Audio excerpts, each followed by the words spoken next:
This first sequence is going to be targeted toward the hips. We'll have 3 different major sequences that we will do. And this will work pretty much most of the body from just above the knees, into the knees, and up into the lower part of the spine. As the name implies, it is pretty much trying to induce and develop a range of motion in the lower pelvis, hip-leg articulations. The first posture that the students are sitting in here, we call seiza, Japanese word for kneeling. And just before they go into this, in a more meditative state, we like to do a few Taoist or full circular breaths. And so taking a lead with an exhalation, if you open your palms out to the side, and on the inhalation, slowly reach up over your head, quietly gathering the chi from the environment around you. Once you reach the limit of your inhalation, you pause for a moment before turning the palms downward and trying to feel or coax the chi descending down through the top of the head, down through the spine, all the way guiding it down to the lower abdomen, called the dantian. In an unforced, unhurried way, continue this on to the next immediate, smooth, quiet, gentle inhalation. Gathering the chi. When the palms are turned upwards to heaven, you're gathering the chi. You turn the palms downwards, and the chi descends.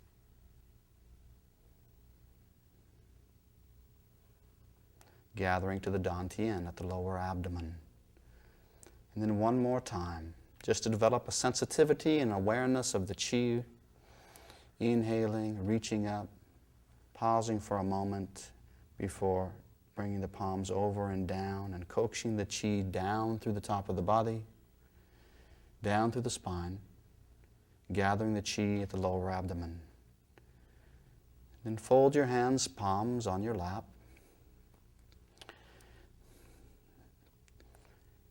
In a yin practice, typically we hold postures 4 or 5 minutes or more. The exceptions to that are when we do asymmetrical postures or postures that are quite strenuous for the musculature. The ideal in yin is that we're trying to target fascia and ligament.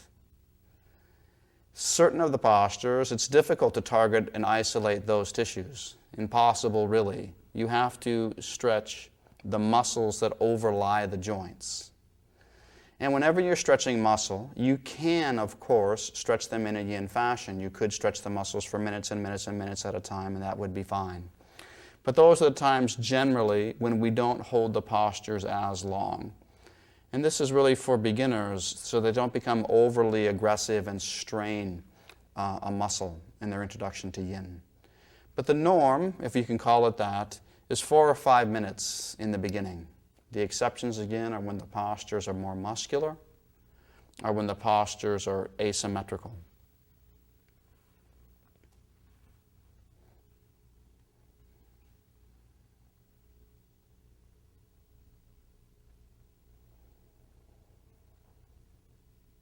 One of the strong elements of a yin practice as you settle into it is you try to feel your bones. You try to feel the joints and the weight of the pelvis and the spine and the hips and the thighs. You try to turn your attention away from the muscles of the body, which are easy to feel, easy to stimulate, and try to turn the attention towards the bones. You can feel the bones all the time. It just has to take a little bit of training, a certain change of the inner reflection or attitude, so that the adjustments that you make and the variations that you do become more effective for the bones rather than necessarily more effective for the muscles. This is one of the primary differences in a yin practice. It's not about strengthening the muscles so much as it's gently plying the joints and plying the bones and tempering them and making them soft.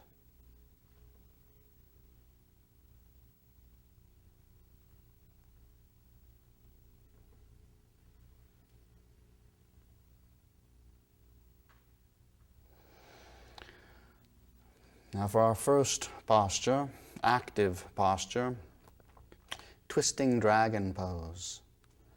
So if you'd lean forward onto your hands and bring your right foot forward, a moderate step, Bring your left forearm or hand to the floor, whatever feels most comfortable, and gently turn and twist over to your right. How you hold your hand, the offhand, the right hand, is optional and variable. So already you can see Susie pressing off her knee with her hand to increase and to exaggerate the external rotation. Chrysander bringing her hand down more towards her hip. Torsten and Brian resting their arms and hands in different positions. In a yin practice, you want to be careful about trying to posture something like your neck in any one position and holding it there forever. Yin Yoga is primarily concerned with the area between your ribs and your knee. We're primarily concerned with the lower sections of the skeleton and the hips and the pelvis. That being the case, you can occasionally look up. And when that becomes tedious and painful to keep the muscles contracted that long, relax the head, relax the neck whenever you feel necessary. The focus is on the lower body. The focus is not on up into the neck, up into the shoulders. It is typical and common that as you progress in this posture, your original hand position is no longer comfortable or effective. This is the norm. So 30 seconds into a pose, 60 seconds into a pose, 90 seconds into the pose, you might want to shift your arm or your hand or your head or your foot or your knee to a slightly different position. Because the body is changing, your muscles are changing and yielding, the fascia is slowly starting to react to the stresses that you put on it. So don't try to assume the perfect pose when you first get into it. Don't be in a rush to go as deep as you can. Feel your way into the pose. And most of the postures should look and feel different at the end of 2 or 3 or 4 minutes than they did in the beginning. And change sides, please. Shift the right leg back and bring your left foot forward. Bring your right hand or forearm down to the floor, whatever feels comfortable. Place your hand on your knee or overhanging your thigh with your bicep. The hand position is the most optional of things.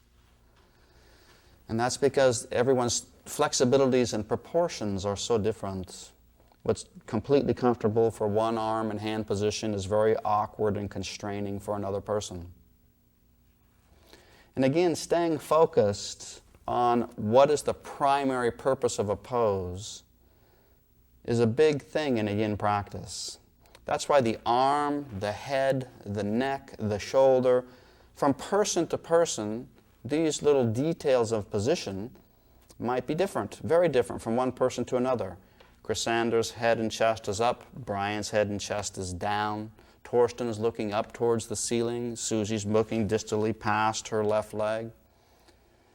How do you roll your pelvis? Do you endeavor to keep your pelvis level, or do you endeavor to roll the right thigh towards the floor? These are things that you as the individual practitioner should feel out. Now, when you take a long posture like this, it's important that you feel comfortable. So one of the things you might do in a posture here is if the heel comes off the floor, you're going to probably feel the most unstable. Now, if you can tolerate that, it's not a problem. But to make yourself feel more stable, if Torsten wished to, he could slide this leg back enough that the heel comes down. So if you feel unstable on your foot, make sure you have good contact on the floor with the balls of the feet and the heel. Some people don't need that, other people do. And then change sides again, please. Stepping back with the left foot, bring the right foot forward again. But this time it's the dragon pose, not twisting dragon, but just regular dragon pose. The hallmark of this posture is a shorter step. The idea is not so much to twist and stretch and sink low as it is to work the ankle and the Achilles important points for the kidney and urinary bladder meridians, very important points for drawing energy from the earth. When the ankles become tight, painful to bend and to move, the two major meridians on the insides and the outsides of the ankles become less effective drawing chi from the earth, and we're more easily fatigued. This is one of the reasons why, when the warm weather comes after a cold winter, it's nice to take your shoes off. If you live near the beach, walk the beach. To work and feel the energy of the earth through the feet. So this posture is more about the front leg, actually, even though there is a stress on the back leg. And how much stress is on this back leg is highly dependent on how you posture your upper body.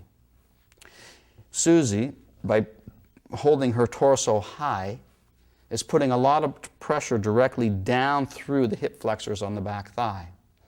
Torsten is at the opposite extreme. He's taking some of the weight on the body of his hands. So some of his torso weight is carried through his arms, which alleviates some of the stress that might be coming through his leg. Not everyone can pull the body up and take all the stresses in the front ankle and in the back hip flexors. So don't feel constrained that you must someday bring your torso upright. This may always be inappropriate depending on your strengths and flexibilities of the joints that you're working.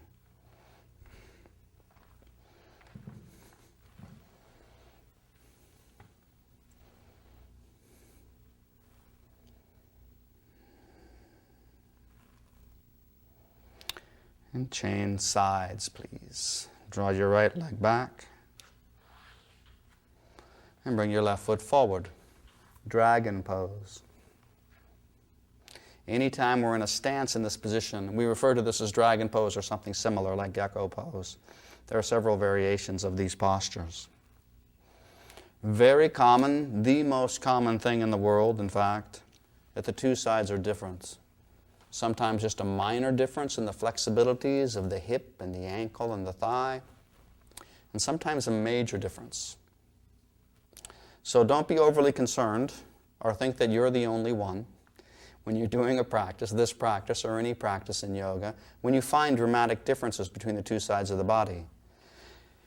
Because our bones are different, these differences cannot always be overcome. Certainly, it makes sense to try to intelligently stretch the soft tissues of the body, the muscles and the tendons and the ligaments, to try and even out the asymmetries of our skeletons. But you have to maturely accept the fact that certain limitations are built into the bones. And to strive overmuch to balance one side like the other leads sometimes to too aggressive type of motions and movements. This is a nice example of you don't always have to have your foot flat on the floor. Because Susie is more experienced at this posture, her heel is actually off the ground. Just a little, just enough. But her experience has taught her that gives her the most pleasant feeling and stretch in the ankles and the Achilles. For someone else, to have the heel off the ground like that might make them feel unstable. And once again, you just slide that back leg back, which is again the equivalent of taking a bigger step. So you feel better contact with the earth between the balls of your feet and the heels of your feet on the floor. And once again, just like the other side, whether you bring your body down and low or arch your body up and back, this will change the emphasis. Do you put more emphasis when Torsten comes forward? He can actually put his whole body weight into this knee and thigh, maybe even have a more powerful stretch on his ankle. But he will have to compromise how much stress goes back here because he shifted the body weight forward. This is desirable for some people. In other cases, it could be completely the opposite extreme, where Cassandra would actually bring her body back even more dramatically just to put more weight through this muscle tendinous attachment and not overemphasize the front of the foot. So how you position the upper body can change quite dramatically how much stress you feel in the front ankle, foot, thigh, hip as opposed to the back, hip, and thigh. And step back again, please, and change sides. the final of these variations, the gecko, variation of the dragon, its characteristic is a big step, a much bigger step than the others. And we try to bring our arms inside of the knee, either to hands, palms, or to the forearms.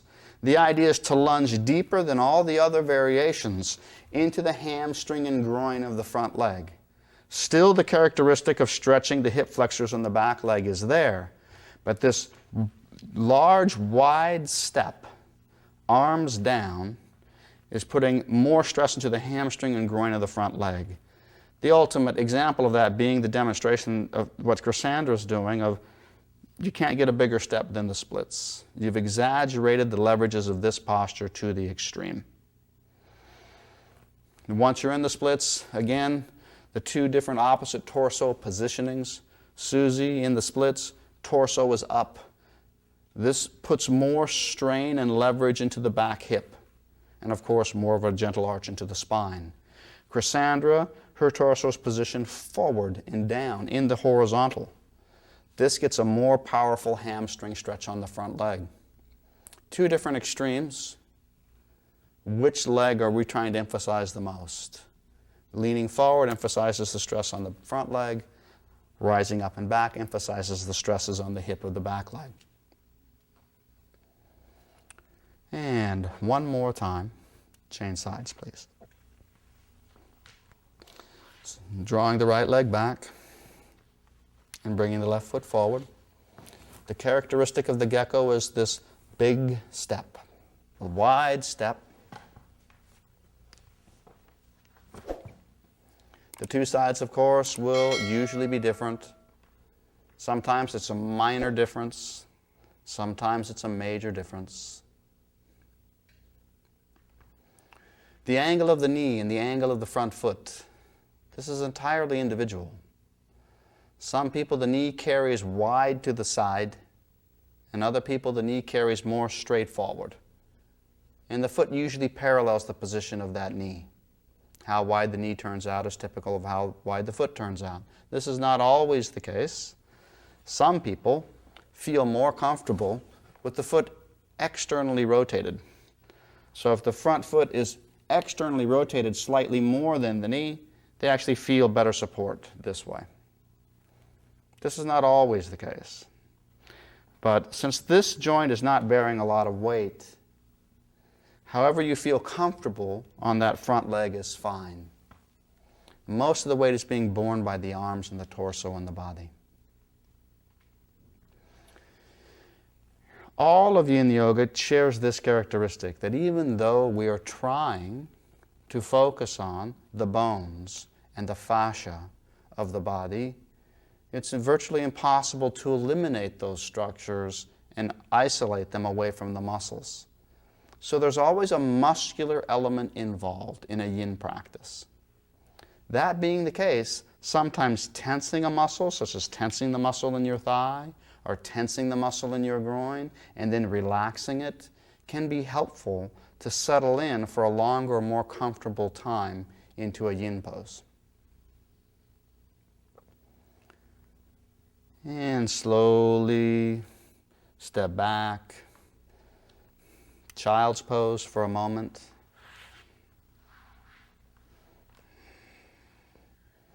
Just to rest the stretch on the ankles and the knees and the groin.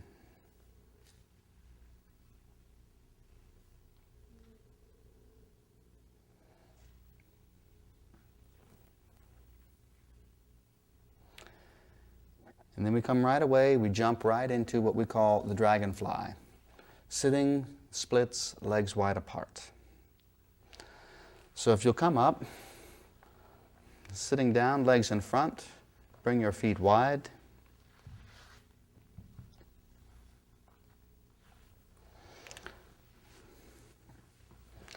And slowly try to roll your pelvis forward.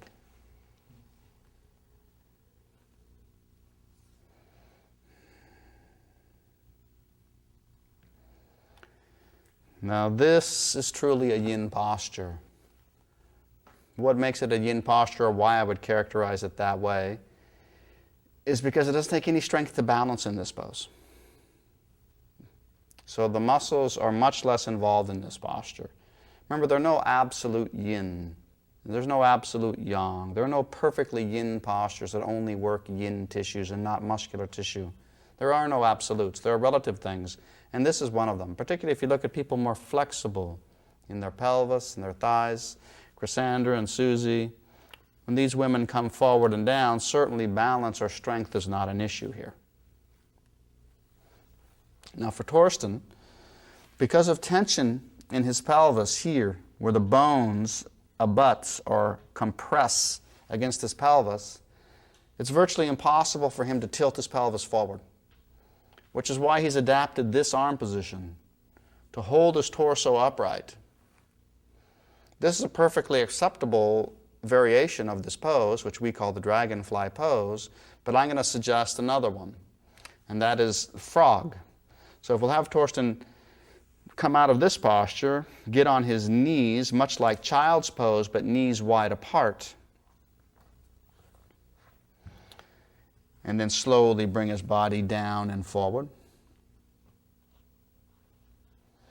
Now he too can rotate his pelvis, working into the joint here and into his groin.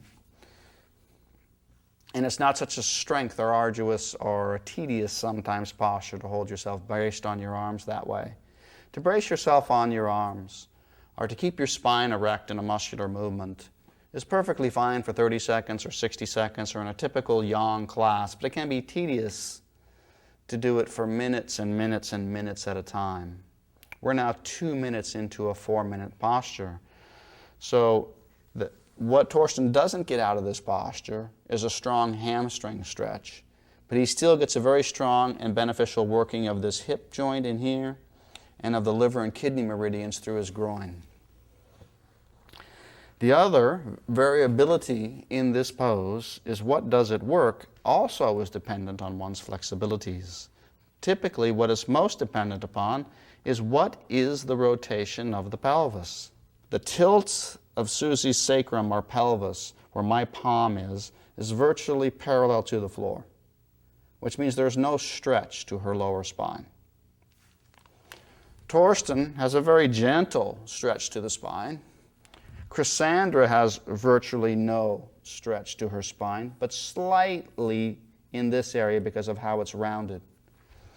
And then Brian, because his pelvis is slanted at about 45 degrees, his spine is going to be rounded. So for Cassandra and for Susie, perhaps no stress on the sacrum lower spine. For Brian, there will always be some stress or tension or decompression in this region. So the posture doesn't affect all bodily types the same.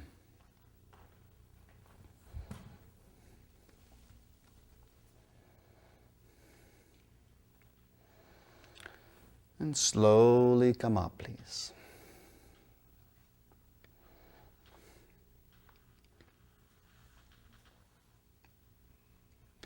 You can draw your legs in, hug your knees for a moment, sort of relaxing the tension that develops in the groin.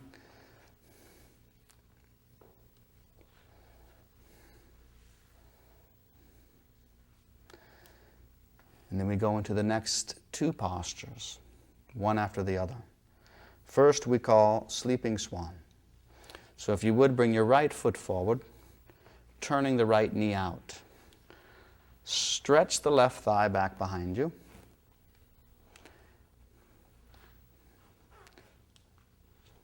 You sort of wiggle yourself down into the earth with your pelvis and your thigh. And when you're ready, lay your body forward and down over that leg.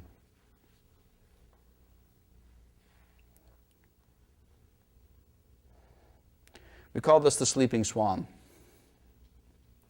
And as you can see, everyone's pelvis, how high the pelvis is the pelvis tilted to the left or to the right, is slightly different for everybody. Sometimes these differences in how the pelvis is tilted or rolled to the left or to the right or the front or to the back is because the muscles or the fascia are tight, and it will change over time as these tissues yield to this posture over the weeks and the months and the years. Some of these things will always be dramatically different from one student to the other because of the differences in their bones. So what's important to try to communicate is not where the pelvis should be, because that will be different for everybody, but what we're trying to communicate to a student or a practitioner is where to feel the stress. In this posture, archetypally, we would like to feel the stress down here, just to the lateral portion of the iliosacral joint, over this bony section of the pelvis, and down the lateral part of the thigh. That tract is the IT band, physiologically. Energetically, it's the gallbladder channel. It has a huge influence over the sciatic nerve, the largest, biggest nerve of the body. That's primarily where we would like the stress. Sometimes people will feel slight stresses on the back leg, but not nearly as much as in the dragon variations that we've already demonstrated.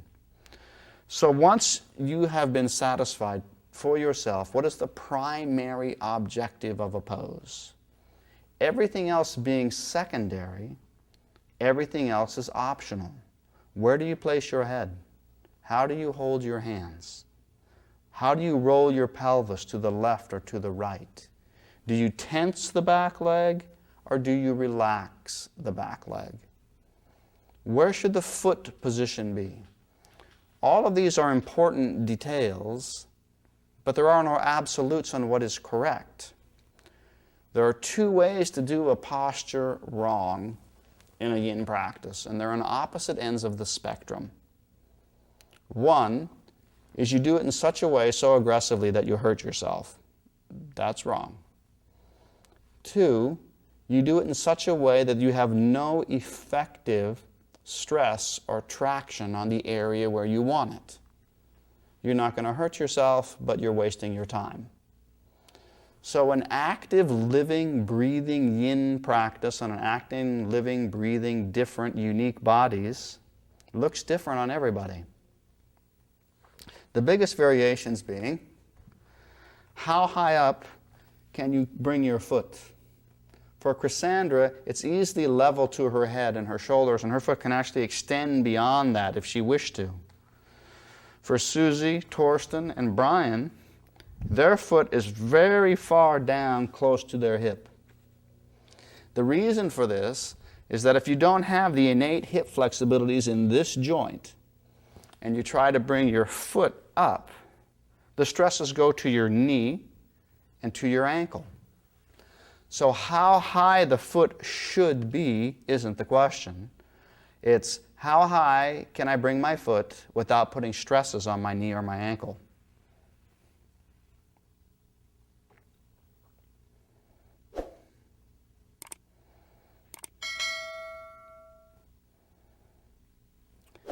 And then we stay in this basic posture, but we arch up into the swan proper. This is the sleeping swan.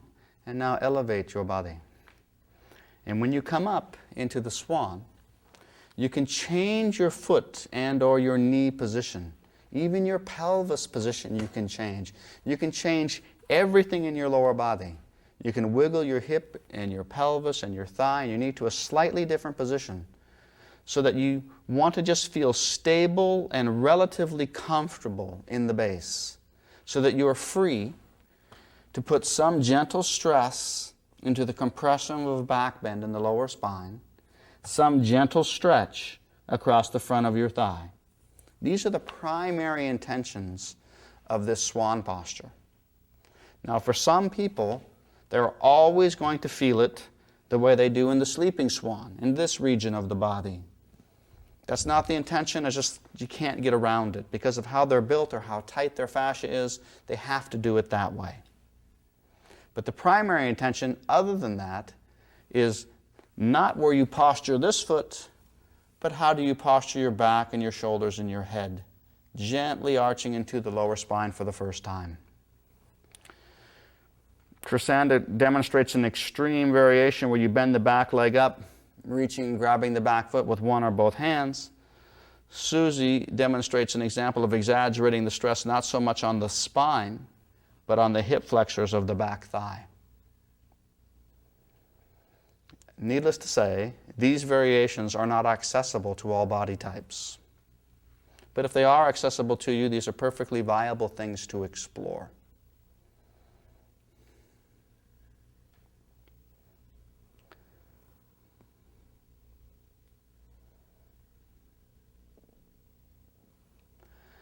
And then slowly, gently release. Step back into the downward dog for a moment, treading the ankles and the knees and the heels just a bit to work the stiffness out.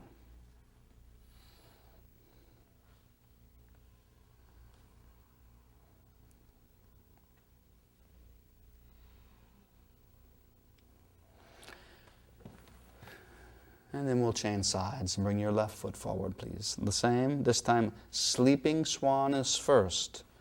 So you bring that knee out and the foot up as far as you feel comfortable without any duress on the knee. And then lay your body slowly over and down. And once again, the two sides of the body will be different. Sometimes just minute differences, sometimes dramatic differences between the two sides. Once again, just to reiterate, for Cassandra and for people like her who have what's called an external rotation here in the hip, to bring the foot up such as this, at this height to the chin and the chest level, is a natural progression of her trying to follow what gives her the best stretch through this band of tissue, through this region of the body. If I were to contrive to take Brian and lift him and shove this foot forward up to here so that he looked like the way Cassandra's doing it, I would not increase the stress here through his buttock and the lateral part of his thigh. I would primarily put more stress into his knee, into his ankle, particularly his knee. This is not at all desirable. The primary intention of this posture is the gallbladder channel, the iliotibial tract, right down lateral to the SI joint and down to the lateral part of the thigh. Very important to try to keep that particular tract flexible.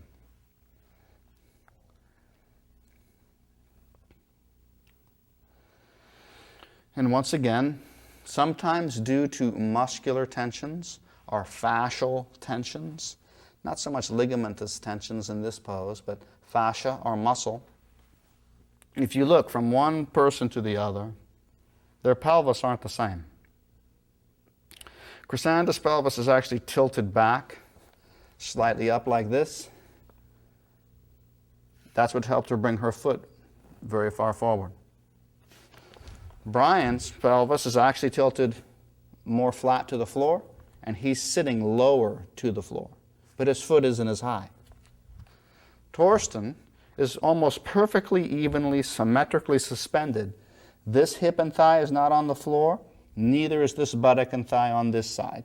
His pelvis is just floating in that position, hopefully giving him a nice stress through here, possibly through here as well.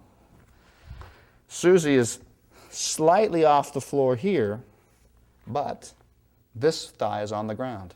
So no two of these four people, their pelvis is exactly in the same position. It's always like that. Because the shape of the femur bone, the neck of the femur, where the acetabulum is on their pelvis, all different. So even if they were all completely elastic and flexible in the extreme, their bones would contrive them to look slightly different. So should or could a student roll their pelvis this way to exaggerate the stretch? Or should it be the opposite? Should I roll this way to exaggerate the stretch? Only experimentation can tell you and answer that question. Because what works for one person doesn't work or is ineffective for somebody else. So even though it's Yin Yoga, and we're trying to be quiet and we're trying to be still, we're trying to stay in these postures for long periods of time, in real life, on real bodies, with real people, the muscles are always involved. And because the muscles are always involved, it can be helpful to tense, relax, Wiggle your pelvis to one side, wiggle your pelvis to the other side. This is not fidgeting. This is an intelligent, conscientious, purposeful way to find the opening into the body as these openings present themselves. And then the swan itself, arch the body up. And as you come up, feel free to adjust that front leg and foot position. Because it isn't so much about what are we stressing in the hip and the pelvis anymore. We're now trying to shift our focus and our attention to the lumbar spine and the pelvis, and perhaps the hip flexors on the back thigh. And once again, if you look at the various pelvis here, Chrysandra's pelvis and thigh are completely down on the floor. Both sides of Torsten's pelvis are off the floor. So these two pelvi are completely different. One is floating and suspended. One is pressed down onto the floor. Susie's left leg and thigh are on the floor. Right leg and thigh slightly rolled off the floor. Brian is a little bit more different. He's conscientiously rolled his right thigh more towards the floor, and his left thigh has slightly come off. No two people are going to find it exactly effective to hold their pelvis in exactly the same position. Follow the thread. The thread is your lumbar spine and the hip flexors on the back thigh. Whether you bend your knee, straighten your knee, keep your head up, or arch your head back, these are individual variations, very important individual variations and explorations, but they're not appropriate for everybody, because literally not everybody has the bones for it. So you want to walk a line with Yin of posturing yourself correctly so you feel the stresses, the beneficial stresses of the pose, but not trying to be aggressive. It's not about how it looks. It's about how it feels. And slowly release, please. And again, tread back into the downward dog, stretching gently your ankles and your knees.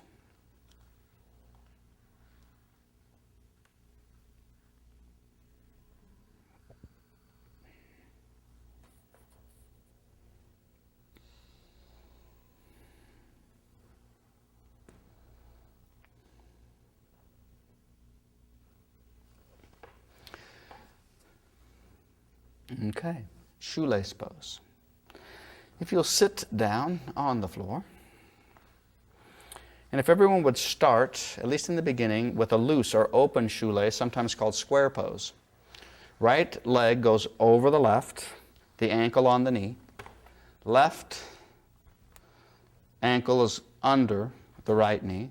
So these bones here parallel one another approximately. So this is a loose or an open shoelace pose, sometimes called square pose.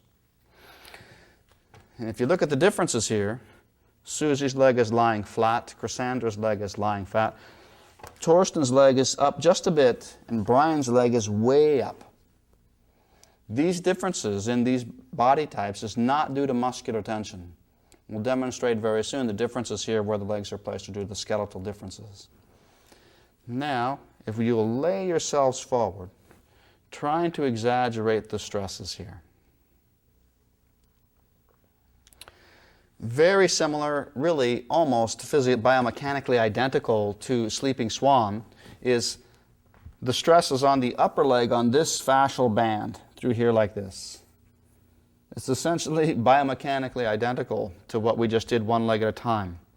But the added element here is not just that you're doing both legs up at the same time, but this rounding decompression and lateral decompression of the tissues around the sacrum and the lower spine. This rounding decompression here, coupled with this lateral pulling along the sacrum, is incredibly beneficial to try to get this sacrum from being compressed and jammed and fixated.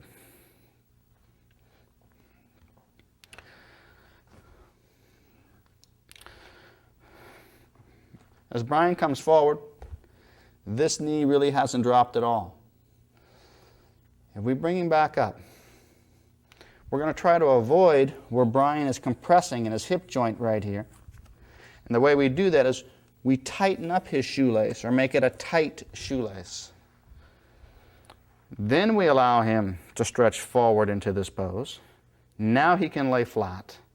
His chest is flat on his thigh. His knees are flat to one another. All that's been shifted is this point of compression in his hip.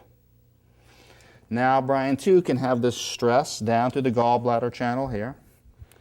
And this rounding, gentle decompression both in this direction and in this direction, transversely, of this area of the pelvis and the lower back. Most modern peoples suffer tremendous decompression in this region of the spine. And this and similar movements are very difficult for them to do. 80% of the Western world suffers from major lower back complaints at one time or another, many of them chronic. Part of that reason is there's no longer a mobility in this region of the spine.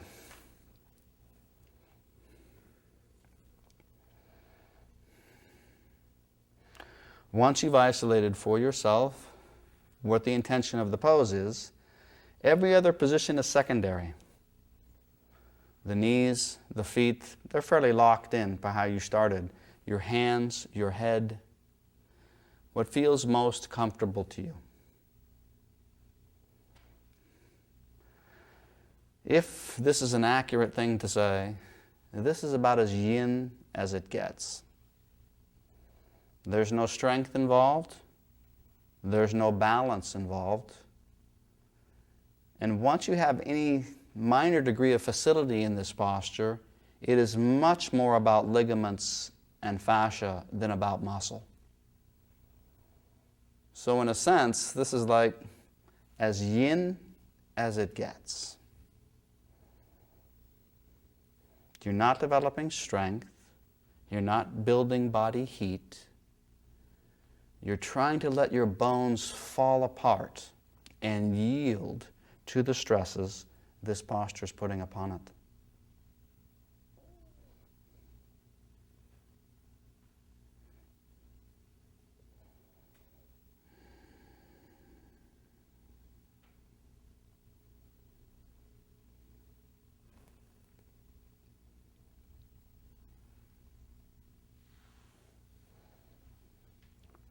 And slowly come up, please.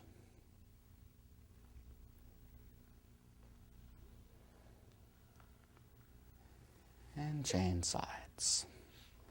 Stretch out your legs. Bring the left leg over the right.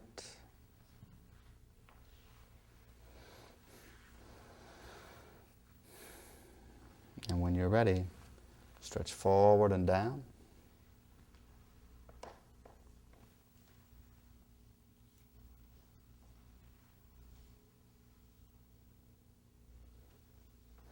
Two sides are different. Torsten on this side is slightly more compressed in his hip, can't go down quite as flat with his spine. For Susie, it's exactly the opposite. Her spine isn't rounded nearly as much as before because she's able to tilt her pelvis with more freedom of motion in this posture.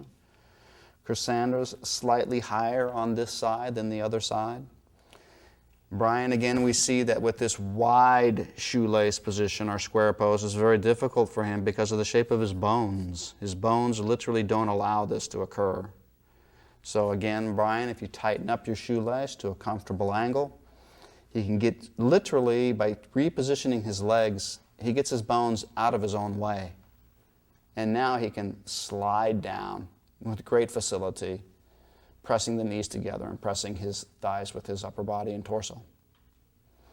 So important to point out, because a lot of people labor under the illusion that the differences in their body are unique to them, that everyone else in the yoga world is perfectly balanced and symmetrical. This is not the case. No one is really perfectly balanced and symmetrical. Sometimes the differences between the left and the right side are very trivial, and you'd have to look really hard to see them or to feel them. And that's very fortunate if the differences are only that. Most of the time, the vast majority of the time, there are significant differences between the two sides. The question comes up then, well, can you balance these asymmetries with your yoga practice? Should you spend twice as long on the tight side as the open side? These are variables that change from person to person. Some people feel that they can balance themselves out and spend more time on the quote-unquote tight side as opposed to the open side. Other people just live with it. There are questions that you can only answer for yourself as an individual. Time and experience will tell you. If you have an ambition to balance the two sides of your body and it's important to you, by all means you should pursue it. After time, 2 years, 3 years, 5 years, 10 years, things will probably change. And the ambitions that you had for your practice at the beginning will change over time.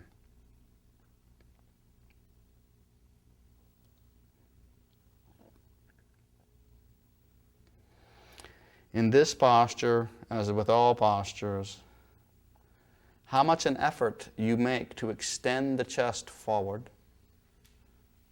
modifies how much the pelvis tilts forward. The more you extend your chest forward, the more you tilt your pelvis forward and work the legs. But that compromises somewhat the stretch on your back. So for most people, once you've made the initial effort to posture yourself, your job is just to yield and to wait. This is the difficult aspect of Yin Yoga. It's so tempting to want to be more aggressive, to use more weight, more force, more muscle, get there faster. You come to realize over a time that you can't. You can't rush it. The difficulty of Yin Yoga and the strength of Yin Yoga is learning what you can and you cannot do and developing patient endurance. And slowly release and come up, please. And stretch your legs out in front of you for a moment.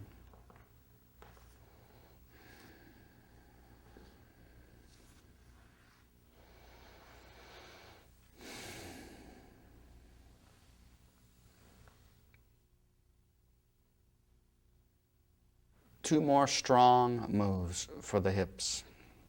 First, the half saddle pose, and then we'll do the full saddle pose. So fold your right leg back, and then very carefully lower yourself backwards.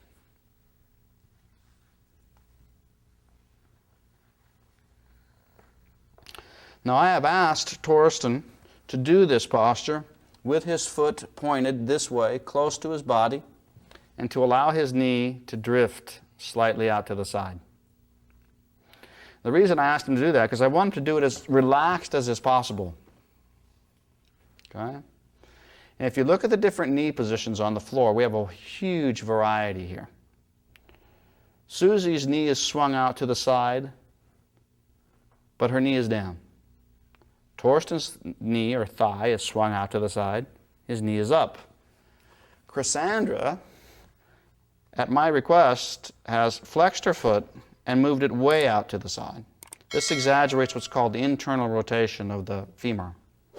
Brian has flexed his foot like Cassandra, but has not pushed his foot out to the side. These two variations exaggerate the internal rotation, putting more stress here. If you don't have the hip for it here, trying to turn your foot this way is dangerous and destructive because you'll put too much stress on your knee. For many people, to even think about flexing their foot this way makes them cringe. And if that makes you cringe, by all means don't do it. This is not the DVD to explore all these skeletal differences. But you have to look and see that it's perfectly safe and actually effective for Brian and Cassandra to hold their body in this way. They can even, if they want, bend up the free leg to exaggerate the stretch on the thigh. Brian places his left foot on the floor. Cassandra can actually hug her left knee to her chest. This exaggerates the stress of this posture. Susie brings her left knee up. This also exaggerates the stress on the right thigh that's on the floor. For Torsten, because his knee is not down in this variation, it'd be unwise to try to exaggerate it in any way, by exaggerating his foot position in any way, or doing anything with his free leg. But the reason I wanted to demonstrate this posture is people have a morbid fear of their knee coming off the ground, as if something really, really bad is going to happen if the knee comes off the ground. Now, certainly it's possible if someone's really, really tight, that doing this posture at all, laying back all the way, is too much stress for them. But very frequently, the knee coming off the ground is less stressful for the body than to try to press or contrive that knee to go to the floor. Torsten has the ability. I've asked him not to do that. When he relaxes, his leg is up. It's not about the knee touching the floor. It's this stress through here and a gentle arch in the iliosacral joint on the back side. Now roll to your left side, please, and release your leg. And then come back onto your back and hug your knee to your chest, cradling the knee.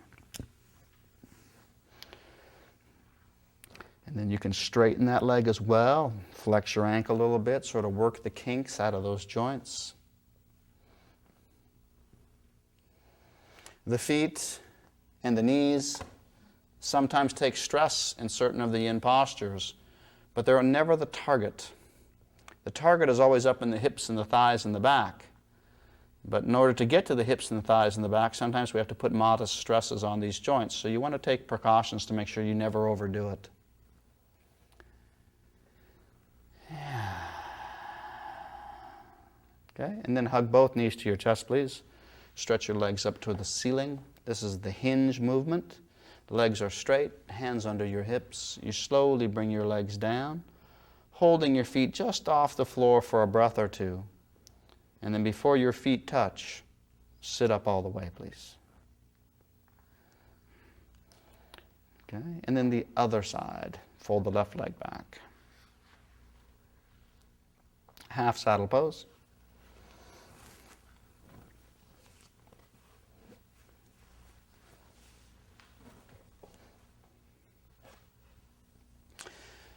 Relax your leg, Brian. That's good. Now, we have Torsten's knee in the air, Brian's knee in the air.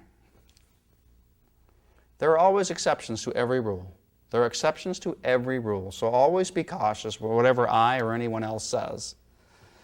But frequently, it is more stressful to try and get your knee to the floor.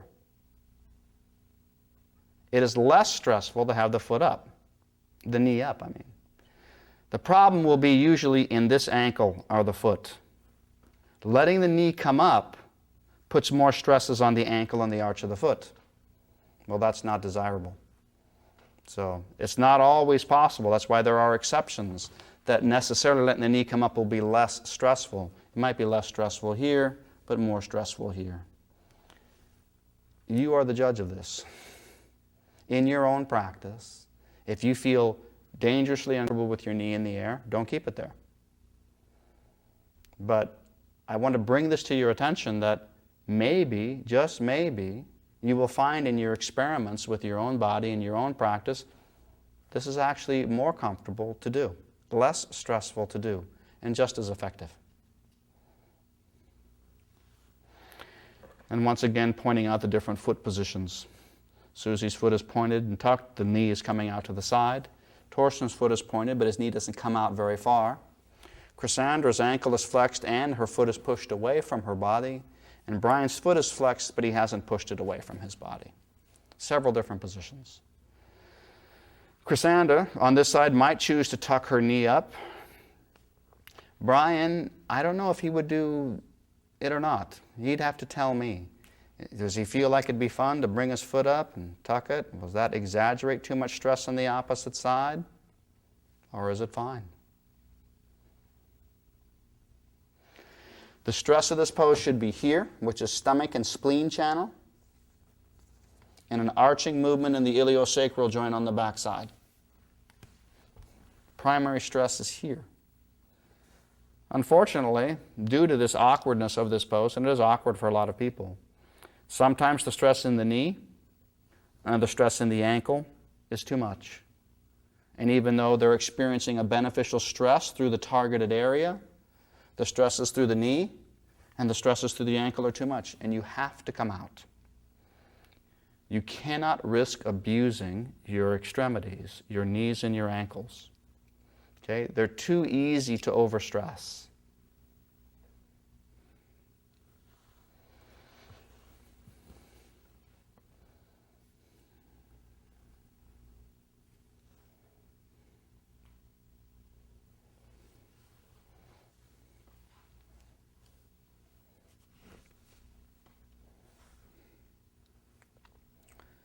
And there's one last sort of anatomical scan of the group. Chrysanda is exaggerating how much she's tilting her pelvis up on the left side in order to get more stretch through those tissues. Brian's pelvis is sloping down to his right, which means his pelvis is up on the left side, but this is natural. He's not forcing that. Torsten's pelvis is, even though the knee is up, the pelvis is nearly level to the two sides. Susie, by cradling her leg and holding out to the side, is also pushing her left pelvis, the left side of her pelvis up to exaggerate the stress on that. So having your pelvis level isn't necessarily the goal. You can see with the two women in the group that actually tilting the pelvis exaggerates the stress of the pose, opening them even further. And now we'll slowly come out of this posture as we did the other side, rolling slightly to your right, releasing the tension on the knee and the foot, and coming back onto your back, cradling the left knee into your chest. Make sure your iliopsoas muscle's okay, stretching your lower back slightly, and then you can stretch that leg as well, rolling your ankle, flexing and pointing your foot. The extremities sometimes take a beating in that particular posture, and you have to respect the weak link of the chain. It doesn't do any good to get a beneficial stretch on your thigh and your back and then injure your knee or overstress your foot. So you always have to be careful. And then again, hug both knees to your chest, cradling both legs. And then the hinge movement, hands under your hips, stretch your legs up. Bring your feet down slowly. Pause for just a breath or two, a little bit above the floor, and then sit up all the way. And as you might have expected, having stretched one thigh at a time, now we stretch both in the full saddle pose. So if you'd sit on or between your feet. That is the major variation. Do you sit on your feet or with the feet very close to the buttocks? Or do you actually sit between your feet wide apart? Susie sits on her feet, her knees come apart to any comfortable natural angle and slowly goes back. Torsten sits between his feet, but going back all the way is too stressful on his knees and his ankles. So we use a bolster so that when he goes back, we do not overstress his extremities, his knees and his ankles. And again, the knees are going to come to some comfortable, unforced, uncontrived width. For some people, it's the natural thing for them to have their knees nearly together or parallel. For other people, it's completely against the natural contour and shape of their body. And to force the knees together, if we have Torsten try and squeeze his knees together, it's going to put a lot of stresses in his ankles and his knees, and he's not going to be successful. And as soon as he stops using his muscles, his knees will fly apart again. In Taoism, this is called following the watercourse way, the path of least resistance. The hips, the acetabulums, the hip sockets of the body do not sit the same on everybody. So we have a stream of variations here, again reflecting deep skeletal differences in our body types. Susie is at one extreme. She's actually sitting on her feet, knees apart. Minimal stress to the knees, more arch to the back and stretch to the thigh. Torsten is sitting between his feet, knees apart. Brian is sitting between his feet, but his knees are nearly together. In fact, if I ask Brian, squeeze your knees together, he can do this. If he relaxes, his knees will also move apart slightly. Boom. And then finally, Cassandra, feet flexed. This is very difficult. Difficult's not even the right word. Either you have the bones for this or you don't. If you don't have the bones for this, and you will know the first time you ever attempt it, and you try to sit with your feet this way, you're going to ruin your knees. But for Cassandra, it's easy. It actually exaggerates the beneficial internal rotation of the thigh, giving her a better stretch through here to have her feet positioned this way.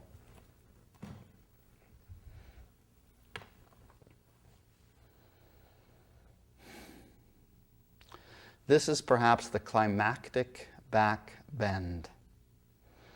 The flexibility of these tissues and the flexibility of the lumbar spine and the iliosacral joint are intimately connected. Stretching these and compressing these are the yin and yang of a very powerful movement. And this is the posture that scares most people. And perhaps rightly so. If you've not done any yoga before or stressed your knees or your joints slightly to prepare them for this motion, this can be quite scary. Particularly if you try to force your knees or your feet to a certain position your skeleton doesn't allow. The safest, least stressful way to accomplish this pose would be a combination of Torsten and Susie. Sitting on the feet is the least stressful for the knees, knees apart. If even that were too stressful, we would put a bolster under Susie's back. Torsten is using the bolster, which is helpful, but he's sitting between his feet, which is slightly more stressful. So they've chosen opposite extremes of what they're trying to balance. Susie doesn't use the bolster, but sits on her feet. Torsten uses the bolster, which allows him to sit between his feet. These are individual choices that you make, depending on you prefer to exaggerate the stress in the thighs or the back. Brian sits between his feet and doesn't use a bolster. And the final step in hip flexibility, and again, you either have it or you don't as far as your bones, is what Cassandra is doing. Knees nearly together or straight parallel, and the feet turned out. And as you can see, each one of these people is very comfortable in what they're doing. But if one of them were tried to adapt the variation of the other, they would probably be very uncomfortable. So in spite of their differences, they're all stressing this tissue and the arch of the lumbar spine and the sacrum. So there are differences, but they are minor. What they share in common is far more important.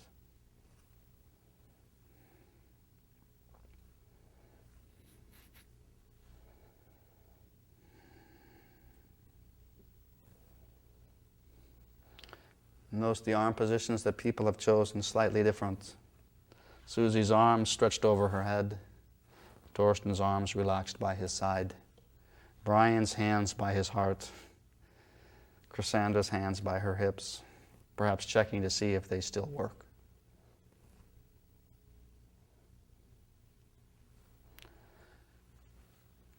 Slowly come up, please. I'm asking Brian and Cassandra to stay down for a moment. This is typically how a person gets out of this pose, using the arms to slowly assist you, and then coming forward onto your hands, lifting the stress out of your knees and your ankles, and then stretching the legs back, slowly going into downward dog. These two found that posture the most challenging for their knees and their ankles, so they take great precautions when they come out. Brian and Cassandra, their pelvis allow an easier motion here. They can either just bend the knees and release the feet, both at the same time, or if that's too much, first one thigh and then the other. Then they can hug their knees to their chest, rock and roll a few times, and come up and move yourself into downward dog. This is the least stressful way to get out of that posture. But if you don't have the knees for it, and you don't have the ankles for it, it's not an option to you. And you have to come out the way Susie and Torsten did.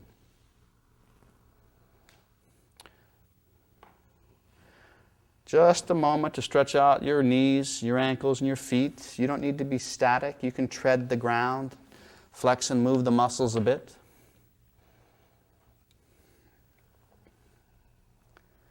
And finally, we'll come to a sitting position.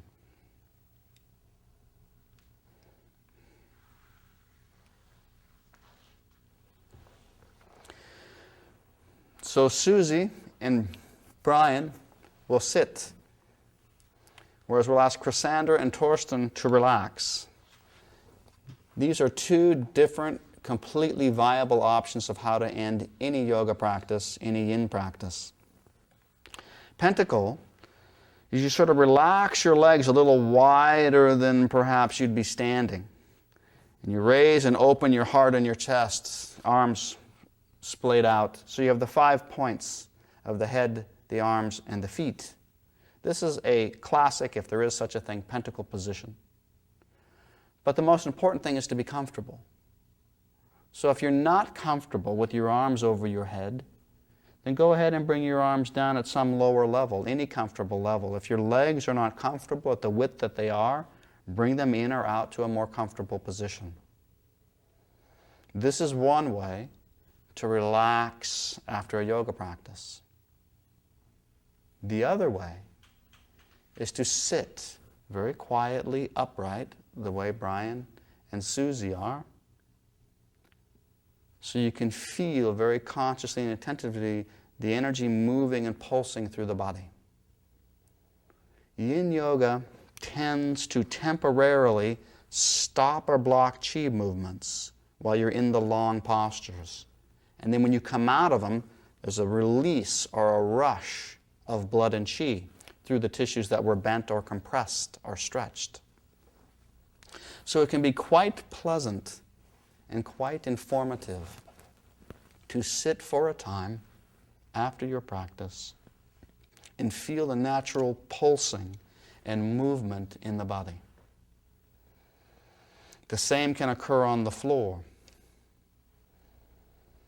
Completely relaxed, each breath quieter, feeling the weight of the body, relaxing all tensions, drifting calm. Sitting is like an exaggerated introspection at this point. You're relaxed but alert.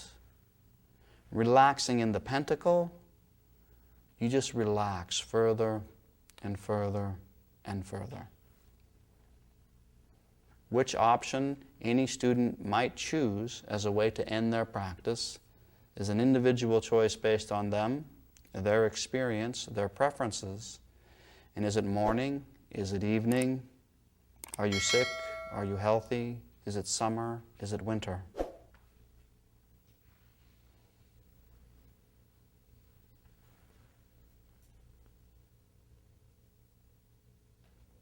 Now, if you're relaxing, slowly gather yourself in and gently bring yourself up to a comfortable sitting position.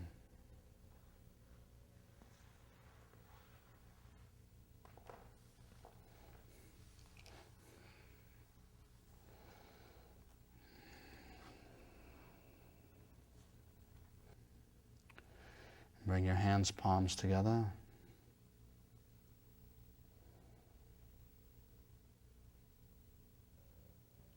Namaste.